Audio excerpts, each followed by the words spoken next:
And we are back for another March Madness Tournament of Champions group stage face-off. In today's match, we have The Falconer by Nick Melberg going up against Dark Phoenix by Ralph Edwards. Falconer rolls a 7, and Dark Phoenix wins the dice roll, opting to go first. The real objective in this game is Dark Phoenix needs to stay alive long enough to start sticking large threats. And she really needs to do so before the Falconer is able to take control of the board decisively. The struggle I'm having with the mulligan is I have a great curve, but only one location. And keeping any hand where you only have a single location is really tough to do. Ultimately, I decide to stick with it. Phoenix draws back up to 7, and we start turn 1.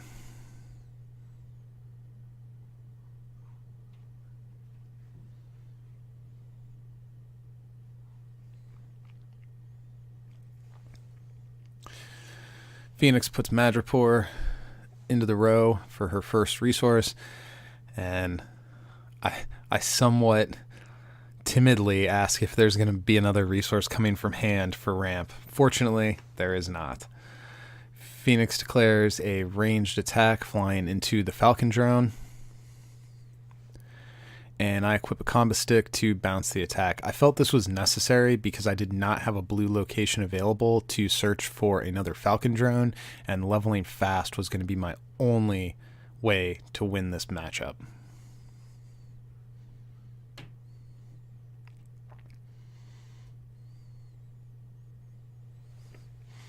So the one location that I have in hand hits the board, and with the only 1-drops in the deck being Falcon Drone or Active Camo, I have no recruits. Going into main phase, I play the Predator Plot Twist anytime, which allows Falconer to strike Dark Phoenix and put her first wound on her without running the risk of a dramatic entrance and possibly a Jungle Hunter or whatever else coming out, stunning my main character and preventing me to gain experience on this turn. So this is not great. Dark Phoenix reveals the draw, so Falconer gets his first experience, but the 2 cards drawn are both yellows, which is never what you want to see when you're facing Dark Phoenix. One of those 2 yellows ends up in the row, and Dark Phoenix recruits Kane, which causes another reveal, and Falconer gains another XP.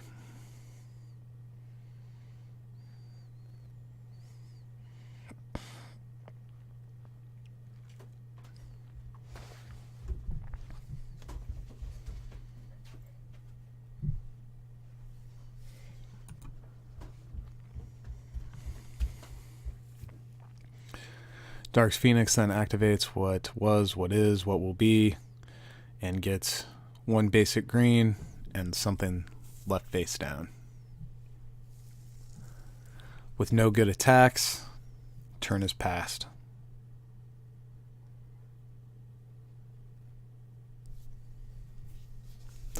Face down card enters the resource row for Falconer, and Hyvo is recruited.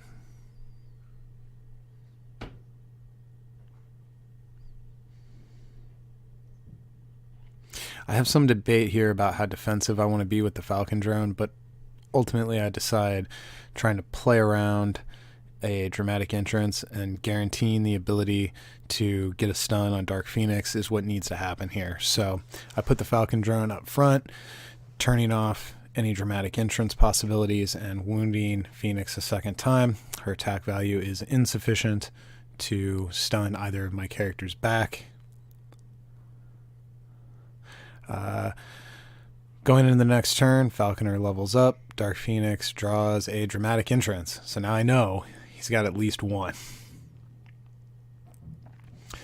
A yellow location enters the resource row for Dark Phoenix.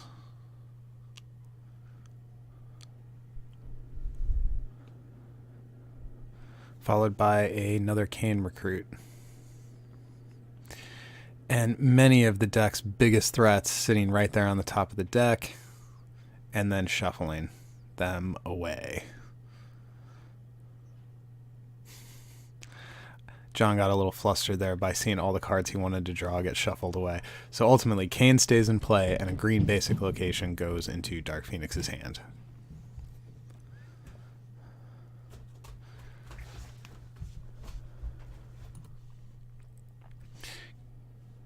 Kane is declared into the Falcon drone, and with the power up, he has enough reach to both clear the drone off the board and avoid a stun back himself, even with the stat buff from the combo stick. Another face down card enters the resource row on Falconer's side, which is what happens when you take an opening hand with only one resource. I recruit Nebula and then quickly start to declare an attack into Kane before realizing with the power up, Hyvo will not be able to stun him, and I instead send Nebula into Kane, clearing him off the board. She is at the 6/6 stat point due to Falconer already being level 2. I then declare Falconer into Dark Phoenix and use the combo stick from hand as a plot twist action to make sure the dramatic entrance that I know he has does not come down and stun my main character back. This puts 3 wounds on Dark Phoenix, and I pass turn.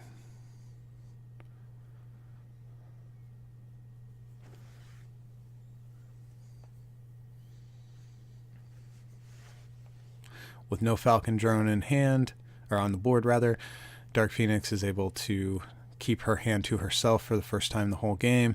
John places a Predator ship basic blue resource into the row, and then shows the camera here how he has absolutely nothing to play despite having double the number of resources for that point in the curve. He then opts to send Dark Phoenix into Hyvo to clear it off the board. He's going to take a wound one way or the other. This prevents me from being able to declare some kind of attack and kind of stalls me a little bit. Starhawk comes into play. If I recall correctly, the card on top of the deck right there was Ghost. I then formate defensively with Nebula up front and pass turn since there's no targets to attack. Dark Phoenix gets a Madripoor into the row and is showing a yellow, so there is enough resources available for ramp this turn. Jungle Hunter hits the board and searches up another Madripoor.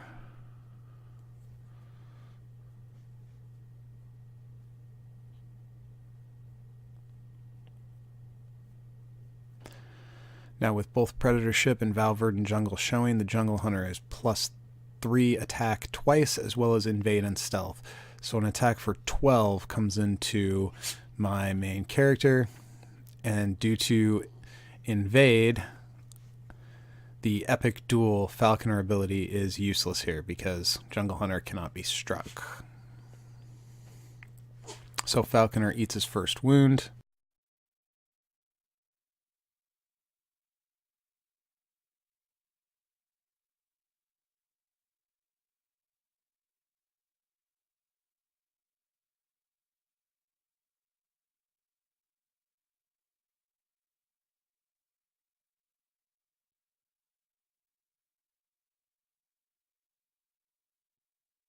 Alright, so Dark Phoenix did kind of misplay there in not ramping on that turn despite having the available resources. Going into Falconer's turn, a green basic enters the row. And then a lethal attack goes into Jungle Hunter. With the threat of lethal as opposed to just one wound, Dark Phoenix burns a dramatic entrance to stun Nebula back and keep Jungle Hunter face up.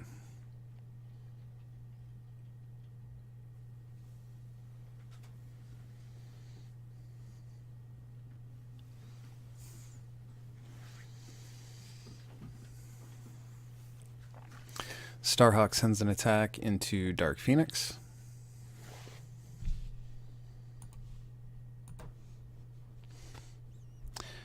Satana then goes into Jungle Hunter. And he's kind of in the same position he was before with a lethal attack. I also notice here at this point I probably should have left Falconer up front so that I would have one additional attacker to throw into Dark Phoenix had he had additional dramatic entrances. Satana and Jungle Hunter both hit the KO pile at the resolution of that combat. Turn is passed.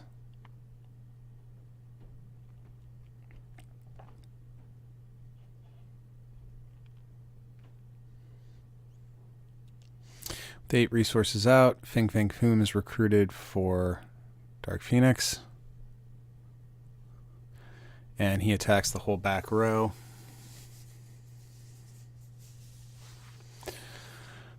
Which stuns every character in my row, but I choose to activate Epic Duel and stun Fing Fang Foom back. I care a lot less about the wound on Foom here than I do making sure that I can get to Dark Phoenix.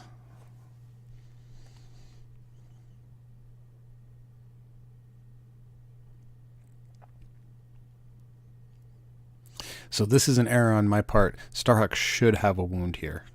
Now when he takes his next wound, we catch it and KO him correctly, but he is missing a wound counter at this point in the video.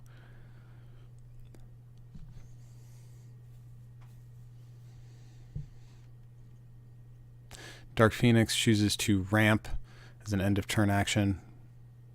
Even though I readied my characters, that's still part of her previous turn.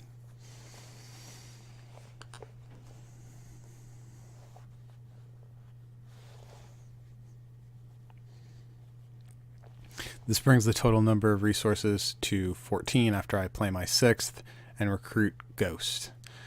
Now this was a little heartbreaking because I flip that over and think, oh man, with Starhawk, I could have actually played that and that would have been so good, but the vocal mimicry plot twist is lost to the shuffle.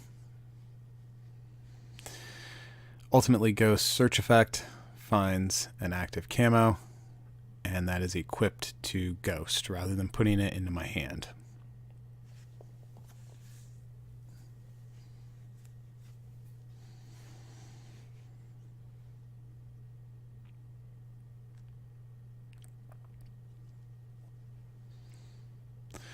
I changed my formation with the intent of trying to make sure I have the maximum number of attacks available, knowing that my window of opportunity to kill Dark Phoenix is closing rapidly as these big threats start to hit the board.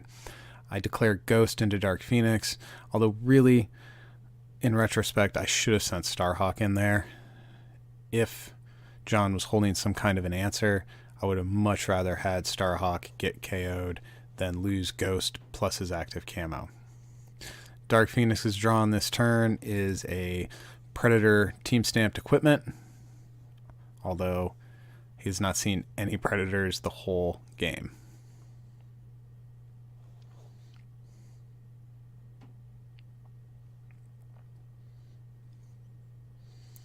Trophy area enters the resource row,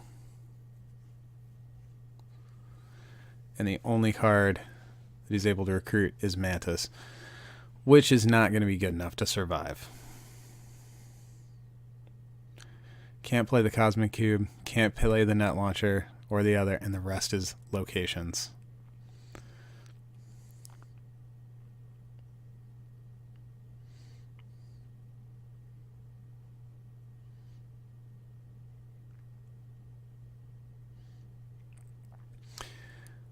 Mantis suicides into Nebula.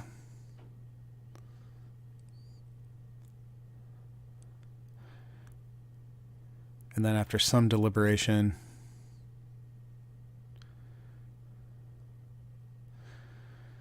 he ultimately decides to send Foom into my back row.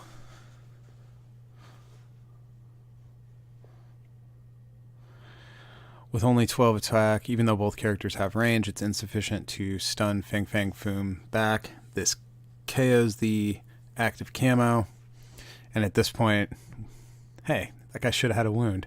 So Starhawk is KO'd correctly, even though he was not wearing the wound.